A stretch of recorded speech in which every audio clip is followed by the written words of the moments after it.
شہر ہر گیا گیا ہمیں حسین ہر ایک شہر ہر گیا گیا جہاں پھیلا پہنچا وہاں غبار گیا یہ کربلا یہ کربلا یہ کربلا یہ کربلا ہے اگر جنگ شاہزادوں کی قلم میں دم ہے تو لکھو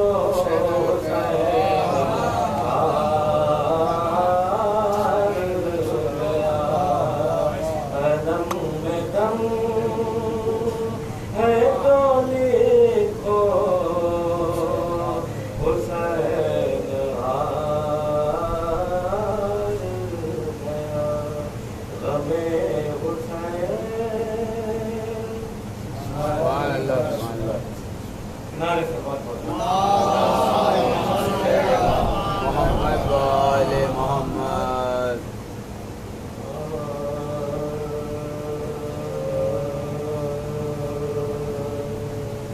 دھواں جو اٹھتا ہے بیعت کے آشیانے سے دھواں جو اٹھتا ہے بیعت کے آشیانے سے لگی تھی آگ اصغر کے مسکرانے سے لگی تھی آگ اصغر کے مسکرانے سے قلم لگایا ہے جب سے مقام غازی کا علم لگایا ہے جب سے مقام غازی کا محل لرزنے لگے ہیں غریب خانے سے محل لرزنے لگے ہیں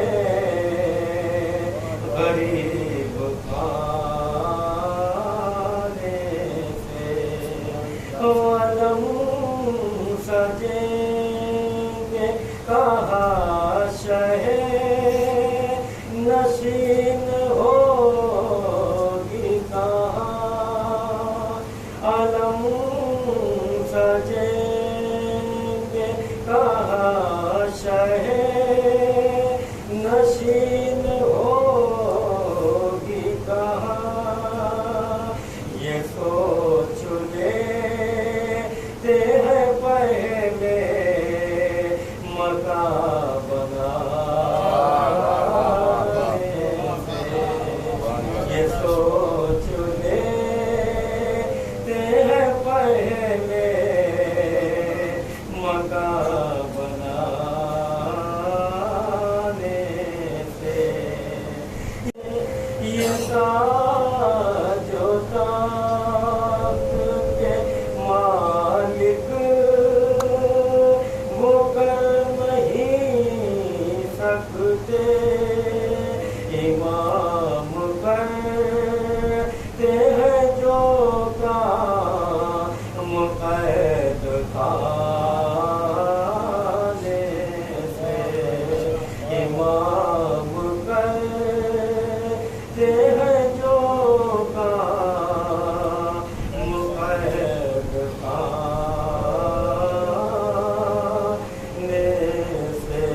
بعد عاشور اسیروں نے جو دیکھا پانی آگ سینے میں لگاتا رہا بہتا پانی آگ سینے میں لگاتا رہا بہتا پانی اور جب علمدار کے بازو کو قلم دیکھ لیا جب علمدار کے بازو کو قلم دیکھ لیا پھر اسیروں نے کسی سے بھی نہ مانگا پانی پھر اسیروں نے کسی سے بھی نہ مانگا پانی آگ سینے میں لگاتا رہا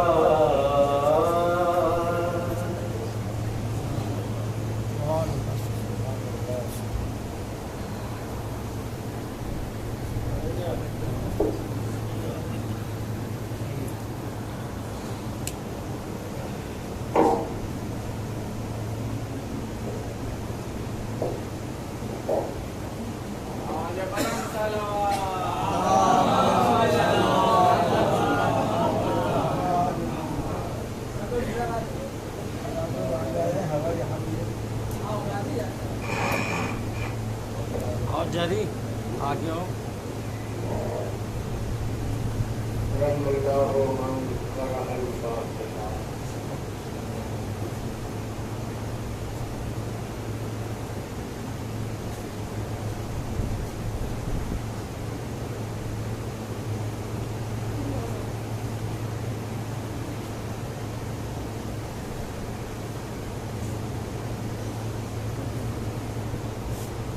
لا حول ولا قوة إلا بالله العلي العظيم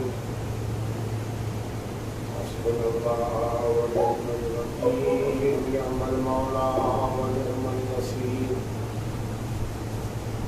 بسم الله الرحمن الرحيم الحمد لله رب العالمين والصلاة والسلام والتحية والإكرام على النبي الأمي القاشي الهاشمي الصلاة والسلام کہ نبی کی شاید اب حضرت کی ذہن ہو تو میں جو بات پیش نہیں کر سکتا کوشش کرتا ہوں کہ دوسری مجالس میں وہ مکمل کر دوں. قرآن نے کیا کہا؟ یاسین والقرآن الحکیم انک لمن المرسلین علی صراط مستقیم. اے میرے سید و سردار، حکمتوں والے قرآن کی قسم، بے شک آپ رسولوں میں سے ایک رسول ہیں. کہاں ہے؟ صراط مستقیم پر. توجہ سارے اللہ کا سب سے بڑا رسول کہاں ہے؟ صراط مستقیم پر. آپ نماز میں پڑھتے ہیں کیا کہتے ہیں؟ اہدنا الصراط المستقیم. پروردگار ہمیں صراط مستقیم پر قائم رکھ. اس کا مطلب کیا ہوا؟ آپ بھی صراط مستقیم پر ہیں کہ نہیں ہے؟ میری بات پہنچ رہی ہے نہیں پہنچ رہی ہے؟ میں کیوں بول رہا ہوں؟ نبی صراط مستقیم پر باعتبار قرآن آپ اور ہم صراط مستقیم پر، دونوں تو صراط مستقیم پر ہے نا، تو پھر ہم میں اور نبی میں فرق کیا ہو گیا؟ جیسے ہم ویسے ہی وہ. شاید یہی سمجھ بیٹھی امت کہ نبی ہم جیسے. معذاللہ معذاللہ، ارے اپنی اوقات دے، اپنی حیثیت دے، اپنی تو اس دنیا میں عزت، اپنی وقت، اپنا وقار دیکھ. تو کہاں عبداللہ کا لال کہاں؟ تو پڑھنے والا نبی پڑھانے والا، تو بخشنے والا نبی بخشوانے والا، تو جانے والا نبی لے جانے والا. بہت فرق ہے. تو فرش والا محمد عرش والا ہے. محمد عرش والا اور کوئی مثال نہیں. لیکن قرآن کے اعتبار سے نبی بھی صراط مستقیم پر بہت اہم میسج میں دینے جا رہا ہوں. بہت خوبصورت سا، چھوٹا سا، پیارا سا. اور میں یہ چھوٹے چھوٹے میسج اس لیے دیتا ہوں تاکہ میرے نوجوان اس کو اپنے ذہنوں میں، اپنے قلوب میں محفوظ فرمائیں اور وقت ضرورت اس کا استعمال کریں. محمد صراط مستقیم پر باعتبار قرآن ہم اور آپ، تو اس کا مطلب جیسے وہ ویسے ہم، جیسے ہم ویسے وہ، نہ کہیں فرق. پروردگار تیرا سب سے بڑا رسول بھی سیدھے راستے پر، ہم بھی سیدھے راستے پر، تو کوئی ہمارے سیدھے راستے پر رہنا، اس کا رہنا کوئی فرق ہے کہ نہیں؟ خبردار، میں نے اپنے حبیب کی زندگی کو ایک معیار بنایا، ایک نمونہ بنایا، اور کائنات میں قیامت تک آنے والے افراد کے لیے میرے نبی کے نقش قدم مثال بن جائیں گے، قابل پیروی رہیں گے، نمونے عمل رہیں گے. تو تمہارا صراط مستقیم پہ رہنا اور ہے، محمد کا صراط مستقیم پہ ہونا اور ہے. کا پروردگار بات سمجھ میں نہیں آئی؟ جب میں بھی صراط مستقیم پر، وہ بھی صراط مستقیم پر، تو پھر بات کیا ہے؟ کا بات فقط اتنی ہے، تمہارے اور ان کے صراط مستقیم پہ ہونے کے لیے فرق اتنا ہے کہ تم قدم رکھنے سے پہلے دیکھو گے صراط مستقیم کدھر ہے. میرا محمد جو قدم رکھے گا صراط مستقیم بنا ہوگا.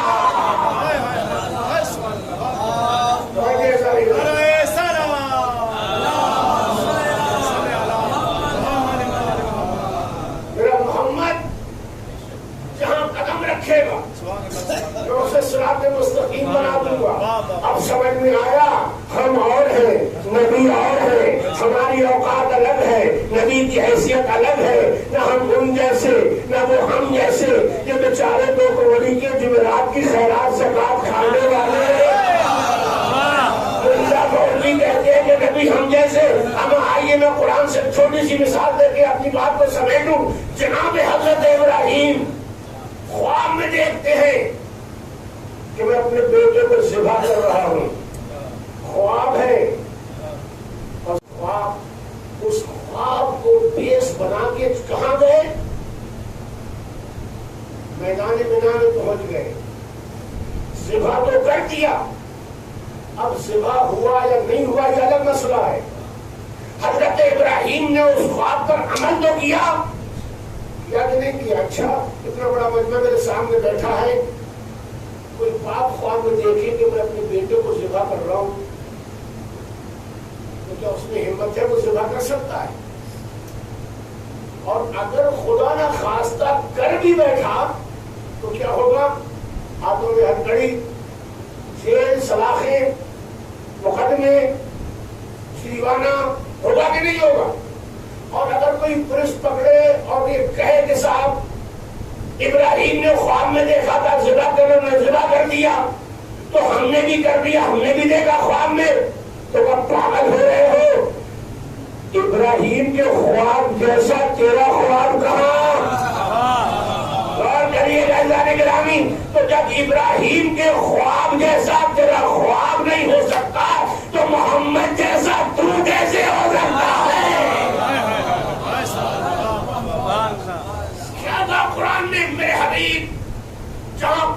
رکھے گا میں اسے صراط مستقیم بنا دوں گا. پھر لفظ دہراؤں گا, ہم قدم رکھنے سے پہلے محتاج ہیں کہ دیکھیں صراط مستقیم ہے کہ نہیں. میرا حبیب جہاں قدم رکھے گا میں صراط مستقیم بنا دوں گا. میرا حبیب جہاں قدم رکھے گا میں اسے صراط مستقیم بنا دوں گا. اور بات ہواؤں میں نہیں کر رہا, میں قرآن سے دلیل دوں گا. جنگ تبوک میں پیغمبر اسلام تشریف لے گئے. واحد جنگ ہے جنگ تبوک, جس میں پیغمبر اسلام علی کو مدینے میں چھوڑ گئے. توجہ فرمائیے کیسا نہیں رہا, ورنہ ہر جنگ میں نبی کے ساتھ رہے. اور اگر خیبر میں چھوڑ کے بھی گئے تھے تو پھر اللہ نے کہا بلاؤ. 3 بار نبی نے بلایا ہے, یا علی یا علی یا علی. علی آپ کا سرکار, آپ کے آقا, آپ کے مولا بلا رہے ہیں. 3 بار بلا رہے ہیں, آپ تو پہلی بار میں پہنچ جاتے. بھائی نبی نے کہا تھا یا علی, علی پہنچ جاتے, فوراً مسئلہ حل ہو جاتا. کہ اگر ایک بار میں پہنچ جاتا تو پھر علی علی کہنے کی اتنی اہمیت نہ ہوتی. اس لیے کہ اگر نبی کوئی ایک مرتبہ عمل کرے وہ ہے سنت, 2 مرتبہ کرے وہ ہے مستحب, 3 مرتبہ کرے تو وہ ہے سنت مؤکدہ. سنت مؤکدہ یعنی واجب کے قریب. نبی نے 3 مرتبہ علی کو علی علی کر کے بتایا کہ علی کو بلانا سنت یا مستحب نہیں, سنت مؤکدہ ہے.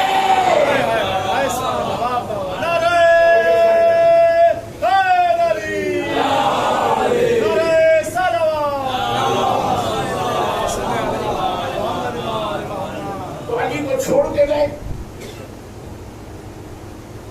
اور علی رونے لگے.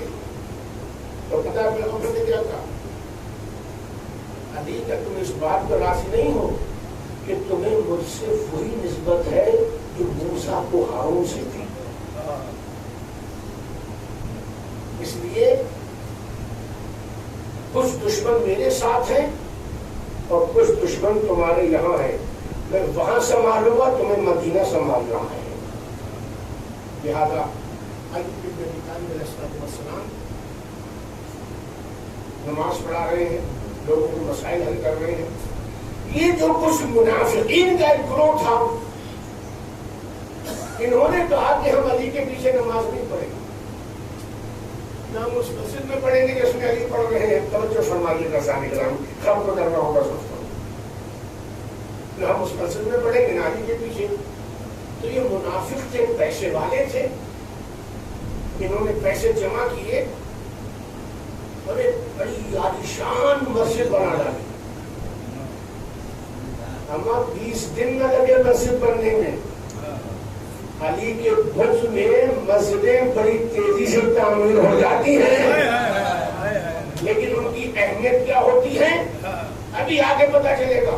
مسجد بڑی عالیشان جاتا ہے کہ نہیں روکا جاتا, لیکن ہوا کیا, پیغمبر آئے تقریباً 45 دن کے بعد. جیسے ہی آئے قیام کیا, منافقین کی وہ ٹولی, وہ دستہ, وہ گروہ آیا حضور کی خدمت میں اور کہا یا رسول اللہ, ہم نے بڑی عالیشان مسجد بنائی ہے, چل کے نماز پڑھ دیجیے. چل کے نماز پڑھا دیجیے. توجہ فرمائیے گا, یا رسول اللہ آپ نہیں تھے, ہم نے ایک مسجد بنائی ہے, چل کے نماز پڑھیے. تاریخ کو لکھنا پڑا کہ پیغمبر اٹھے, قریب تھا کہ نبی جاتے مسجد کی طرف, فوراً جبریل آ گئے, نبی کے شانوں کو پکڑا اور کہا لا تقم فیہ ابدا, خبردار نبی اس مسجد میں قدم نہ رکھ دینا, اس مسجد میں قدم نہ رکھ دینا. خبردار کا کیوں؟ کہ اس لیے کہ یہ مسجد بنی ہے منافقوں کے مال سے, اور اللہ نے قانون بنایا ہے جہاں میرا نبی قدم رکھے گا اسے صراط مستقیم بناؤں گا. جہاں میرا نبی قدم رکھے گا اسے صراط مستقیم بناؤں گا. اور یہ مسجد بنی ہے منافقوں کے مال سے. خبردار اگر آپ نے اس میں قدم رکھ دیا تو کل آنے والا مسلمان صراط مستقیم سمجھ کر اس مسجد کو لے لے گا. اللہ نہیں چاہتا جو مسجد منافقوں کے مال سے ملے وہ مسلمان لے. نہیں پہنچے. اللہ نہیں چاہتا جو مسجد منافقوں کے مال سے بنے اسے مسلمان لے. جو مسجد منافقوں کے مال سے بنے اللہ اس مسجد کو مسلمانوں کو دینا نہیں چاہتا. مسلمانوں شرم نہیں آتی؟ مجھے بتاؤ محمد کی شادی کس کے مال سے ہوئی؟ ابو طالب کے مال سے. محمد کا عقد کس کے مال سے خرچ ہوا؟ ابو طالب کے مال سے. محمد کی پرورش کس کے مال سے ہوئی؟ ابو طالب کے مال سے. محمد کا ولیمہ کس کے مال سے ہوا؟ شرم نہیں آتی؟ تو خدا منافقوں کے مال کی مسجد مسلمانوں کو نہیں دیتا تو کافر کے مال سے بلا رسول کیسے دے سکتا ہے؟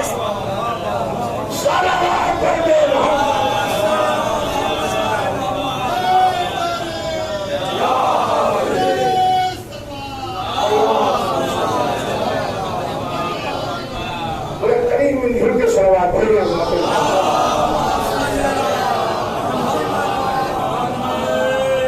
تو جو منافقوں کے مال سے بنی ہوئی مسجد روز میں نبی کو لا تقوم فیہ ابدا. یہ کون سی مسجد تھی؟ مسجد ضرار. بعد میں نبی کو حکم دیا نبی چلا دو اس مسجد کو. گرا دو اس مسجد کو. چلا دو اس مسجد کو. تاریخ میں ایسا ثبوت ہے کہ نبی نے مسجد کو گرایا ہی نہیں. چلایا بھی کیوں؟ آج کسی میں ہمت ہے آپ نے تو مسجد کو ہاتھ لگا دے. یا رسول اللہ آپ نے اللہ کا گھر گرایا. تو خبردار جو علی کی دشمنی میں بنے توجہ جو علی کے بغض میں بنے وہ اللہ کا گھر نہیں. جو علی کے بغض میں جس کی بنیاد رکھی جائے وہ گرانے اور چلانے کے قابل ہوتا ہے. تو اگر مسجدیں اور عمارتیں علی کے بغض میں بنے تو وہ یہاں جلائی جائیں گی اور اگر قلوب میں علی کا بغض آئے تو وہاں جلایا جائے گا. اے میرے حبیب میں نے قانون بنا دیا. بس خطابت کا جملہ سنیں. جہاں میرا حبیب قدم رکھے گا میں اسے صراط مستقیم بنا دوں گا. غور فرمائیے گا. فقرہ بھی سنے. فقرے کے پس منظر کو بھی دیکھیں. جب تک پس منظر پر نظریں نہیں پہنچیں گی میں یہی فقرہ دہراتا رہوں گا. اور جب آپ کے ذہن ادھر پہنچیں گے تو پھر فقرے کے بعد دوسرے فقرے کا لطف آئے گا. میرے حبیب جہاں تیرے قدم آ جائیں میں اسے صراط مستقیم بناؤں گا. تو باعتبار قرآن یہ بات طے ہو گئی نا. نبی کے جہاں قدم آ جائیں وہ صراط مستقیم. جہاں نبی کے قدم آ جائیں وہ صراط مستقیم. اب اگر کوئی صراط مستقیم کی تعریف پوچھے تو کیا کہو گے؟ جہاں اللہ کے نبی کے قدم آ جائیں. تو اب آپ دوسرا فکرے تک شاید نہیں پہنچے. یاد رکھیے گا جب نبی کو اللہ نے یہ قدرتی اختیار دیا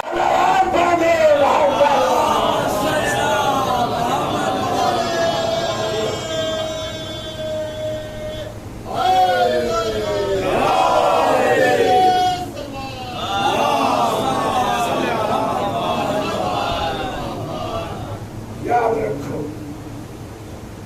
اس دنیا میں اگر کوئی مقام سب سے بلند ہے تو دوش محمد. اسی لیے شاعر نے کہا علی یہ بتا دوش نبی پا جب ہے تیرے دونوں پاؤں. دنیا کا سب سے بلند ترین مقام ہے علی. دوش پیغمبر پر ہے تیرے دونوں پاؤں. کون سے عرش بلندی پر ہے تیرا سر علی. عظیم مصرع ہے. یہ بتا دوش پیغمبر پر ہے جب تیرے دونوں پاؤں. تو جب پاؤں اتنے بلند ہیں تو سر کہاں پہ ہوگا؟ تمام سے عرش فضیلت پر ہے تیرا سر علی، جسے ہم اور آپ نہیں جانتے، اور اتنی با فضیلت وہ سر جو اللہ نے علی کو عطا فرمایا وہی سر سجدے میں ہے، اور ظالم نے اسی سر پہ وار کیا، سر کو قسم علی کامیاب ہو گیا۔ سجدے میں علی نے اپنی کامیابی کا اعلان کیا۔ دونوں شہزادے دائیں بائیں کھڑے ہوئے ہیں، باپ کو اٹھایا، حسین بھی قریب سے اس منظر کو دیکھ رہے تھے کہ بابا اور صحیح سر پہ ضربت کھا کے آپ نے کہا میں کامیاب ہو گیا، لیکن پھر بھی ہم نے آپ کا سر پکڑ کے اٹھایا، بھائی حسن نے سہارا دیا، ہم نے اٹھایا، چاہنے والوں کا ہجوم لگ گیا، آپ کا سر سرنے کے بعد آپ کامیاب، بابا تو صحیح اتنا طولانی سجدہ کروں گا کہ سر تن سے جدا ہو جائے گا، سر اٹھایا جائے گا، میں سجدے سے سر نہیں اٹھاؤں گا۔ علی بھی کامیاب، حسین کربلا کا ہر شہید کامیاب۔ آج 8 محرم ہے، ایک دن ہے فاطمہ زہرا کی تڑپ بڑھ رہی ہے، فاطمہ زہرا کا گریہ بڑھ رہا ہے، فاطمہ زہرا کے نالہ و شیون کی آوازیں بلند ہو رہی ہیں۔ عزیزو جانتے ہیں آج 8 محرم ہے، مسلسل آپ حضرات جب سے چاند نمودار ہوا ہے آپ نے دیکھا ہے فرش ادا بچھا رہے ہیں، مولا کو تعزیت دے رہے ہیں، آنسو بہا رہے ہیں، غم میں شریک ہیں، خدا آپ کی شرکت کو قبول فرمائے، پروردگار ہماری اس عبادت اعلیٰ کو درجہ قبولیت سے سرفراز فرمائے۔ بچن فکر سنیں عزیزو، 34 برس کا بھائی عباس کربلا کے میدان میں، مجھے شہادت نہیں پڑھنا، صرف کیونکہ ابھی تک میں نے تذکرہ نہیں کیا، ایک چھوٹی سی روایت آپ کی خدمت میں کر دوں اور گفتگو ختم کر دوں۔ بار بار اس لینا چاہتے ہیں لیکن اجازت نہیں ملتی، اور یہ کہہ کے حسین روکتے تھے عباس تم تو لشکر برباد ہو جاتا، اور عباس کہتے تھے آپ کو لشکری کا ہو رہا، اس کا مطلب برباد۔ لیکن حسین کی نام میں اتنی طاقت تھی کہ عباس خاموش ہو کے بیٹھ جاتے تھے۔ عباس حسین سے گفتگو کر کے خیام کی طرف جا رہے تھے، کیا دیکھا کہ سکینہ چھوٹے چھوٹے 64 بچوں کو قافلہ جلوس لے کے ہاتھوں میں خالی جام، آؤ میرا چچا تمہیں پانی پلائے گا، آؤ میں چچا کے پاس لے چلتی ہوں۔ 64 بچوں کا کربلا میں چھوٹے چھوٹے بچوں کا جلوس، ہر ایک کے ہاتھ میں خالی جام، سکینہ کی قیادت۔ عباس نے دور سے دیکھا، تیزی سے آئے، سکینہ کو گود میں اٹھایا کہ سکینہ کیا پانی کا وعدہ کر دیا ہے، چچا آپ ہیں تو مجھے امید ہے کہ ان بچوں سے میرا وعدہ وفا ہوگا، ضرور پانی ملے گا۔ حسین نے سکینہ سے کچھ نہ کہا، چل میرے لال میرے ساتھ چل، جا جا جا کے خیمے سے مشکیزے کو لا۔ سکینہ ننھے ننھے پاؤں سے خیمے میں گئی، مشکیزے کو اٹھایا، اٹھانے کے بعد جب عباس کے سامنے آئی تو 4 سال کی بچی کو عباس کے گود میں اٹھا لیا، سکینہ عباس کی گود میں، مشکیزہ سکینہ کی گود میں، ایسے ہی دونوں چچا بھتیجے آہستہ آہستہ اپنے آقا اور مولا حسین کی خدمت میں پہنچ گئے۔ حسین نے دور سے آتے دیکھا، نظریں کو کھول لیا، حسین نے کمان ضبط سے اپنے آنسو پر قابو کیا اور آنسو کو روکے رہے۔ ادھر آئے عباس تو حسین ادھر مڑے، ادھر آئے تو حسین ادھر مڑے۔ ایک بار عباس نے کہا آقا میں نہیں آیا، سکینہ لائیے، آقا سکینہ لائیے، میں نہیں آیا ہوں۔ حسین نے اپنی گود میں لیا، میرے لال کیا کہنا چاہتی ہو؟ سکینہ نے ننھی ننھی باہیں اب حسین کے گلے میں ڈال کے کہا بابا 64 بچوں سے میں نے پانی کا وعدہ کر لیا، بابا چچا کو پانی کی اجازت دے دو۔ حسین نے سکینہ کو دیکھا، سوکھی مشق کو دیکھا، 64 بچوں کا قافلہ دیکھا، عباس کی آنکھوں میں آنکھیں ڈال کے دیکھا، سکینہ کے سر پہ ہاتھ پھیر کے کہا سکینہ ابھی تو چچا کو اجازت دلوا رہی ہے، ارے جب سر تماچے مارے گا تو چچا یاد آئے گا، جب گوہر چھینے گا تو چچا یاد آئے گا، جب دامن جلے گا تو چچا یاد آئے گا۔ منزل میں نہیں۔ اے بابا کیا کہنا چاہ رہے ہیں کہ سکینہ نیچے چلا جائے گا، شان قلم ہو جائیں گے، سر زخمی ہو جائے گا، مشغلہ چھپ جائے گا۔